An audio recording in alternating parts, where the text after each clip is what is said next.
Héctor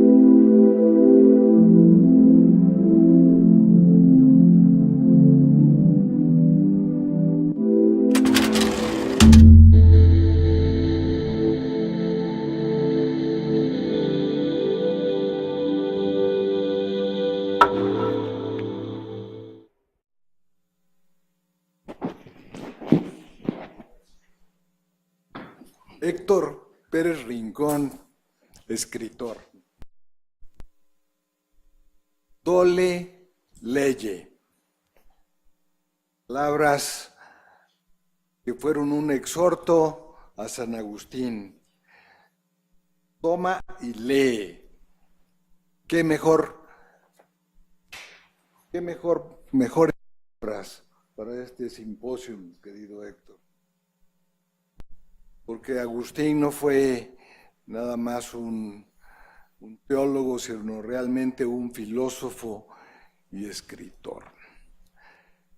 Creo que a Héctor Pérez Rincón no le disgustará que se hable de él como escritor. No obstante, su ingente labor como editor, traductor, investigador, profesor, siempre se interponen cuando uno lo busca en el camino de la vida. También aparecen sus rasgos psicológicos más notables, como su dedicación al trabajo, su curiosidad por temas inquietantes y universales y poco valorados, su inmensa habilidad para escribir con un vocabulario extenso y exacto, su resiliencia física, emocional y moral, su capacidad de negociación, el deseo de ayudar a jóvenes científicos a expresarse en un castellano depurado o por lo menos claro. Su trabajo como traductor ha sido igualmente desmesurado. Yo lo conocí al leer la traducción de la Gracia al éxtasis de Pierre Janet. Quedé asombrado por la extraordinaria historia que sobrepasa los límites de lo fantástico, por los registros fisiológicos que hizo Janet de la respiración y del pulso, y de las terribles y a la vez fascinantes fotografías de la enferma. Ese fue mi primer encuentro con Héctor Pérez Rincón, el escritor. Pienso, Héctor, que Pierre Janet fue quizá ayudado por Jules Etienne Marey, el gran hombre de ciencia francés que introdujo el cine científico por un lado y por otro lado el registro fisiológico de varios métodos, por ejemplo el registro del pulso, ¿verdad? Y de la respiración. Janet utilizó el quimógrafo de Carl Ludwig para registrar la respiración. Ahora que he vuelto a ver las imágenes, me doy cuenta que cuando la mujer no estaba en trance, sus respiraciones eran regulares y cuando estaba en trance era muy irregular. De eso quisiera darte una pequeña sorpresa al final.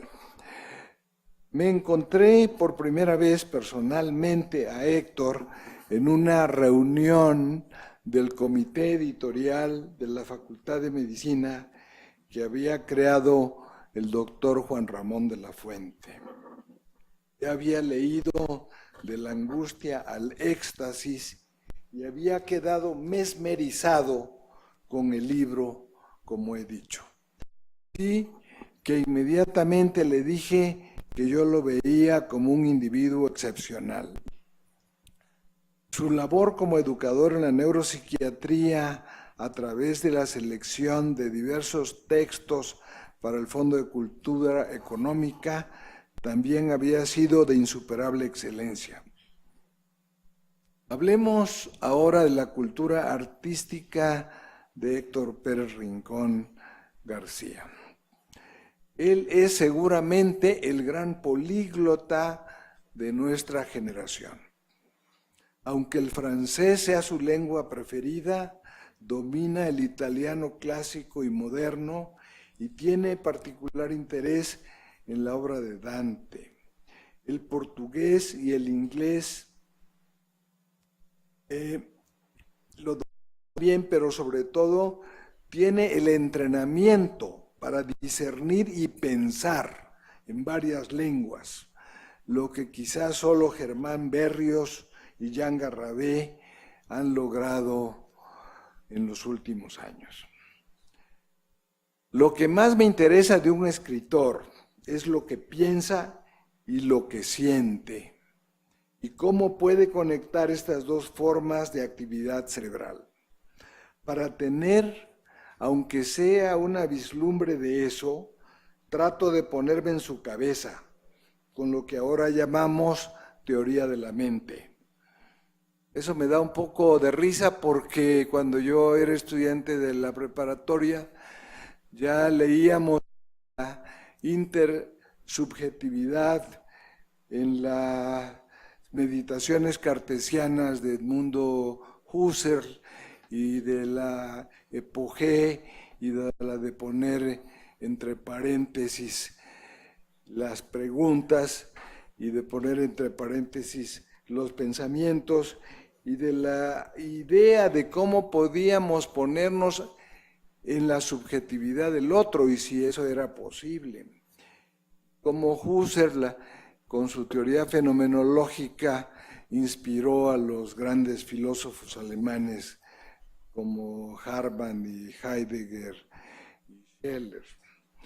Y hay que recordar que la teoría de la empatía, ahora tan popular, y de las neuronas en espejo, ya había sido ampliamente explorada por Max Scheler en su esencia y formas de la simpatía. Y obviamente tengo una gran simpatía y una gran admiración por Héctor Pérez Rincón. Pero logro poco con ponerme en la cabeza, teóricamente o imaginativamente hablando, porque me doy cuenta que él ha leído una gran cantidad de libros y ha tenido experiencias que yo no he leído ni tenido. Entonces, lo segundo que me interesa de un escritor es cómo llegó a poner en sus propias palabras eso que pensó y sintió. Para tener un atisbo de ese secreto, necesito conocerlo personalmente y saber un poco de su cerebro intelectual y emocional. Me interesa saber cómo descubrió su vocación de escritor y cómo la aceptó y la desarrolló y cómo abrazó ese destino incomprensible. Me interesa conocer su estilo como escritor, es decir, cómo llegó a descubrir o a inventar su estilo personal e idiosincrático. Héctor Pérez Rincón ha escrito sobre temas que me han interesado profundamente, como la lexitimia, ese mal del individualismo y del capitalismo, y acaso la desgracia que nos ha llevado a la falta de empatía y que es la base profunda de la desigualdad humana. Ha escrito sobre la anedonia, quizá el verdadero malestar en la cultura y que nos ha llevado a la búsqueda de sensaciones extremas y al desarrollo de las diversas adicciones. Ha escrito sobre la relación o disociación entre nuestros pensamientos y nuestros sentimientos. Ha expuesto valerosamente sus objeciones contra las ideas freudianas del sueño. Teteo es ese que nos lleva al infierno y que sus aguas nos conducen al olvido y a dejar de pensar.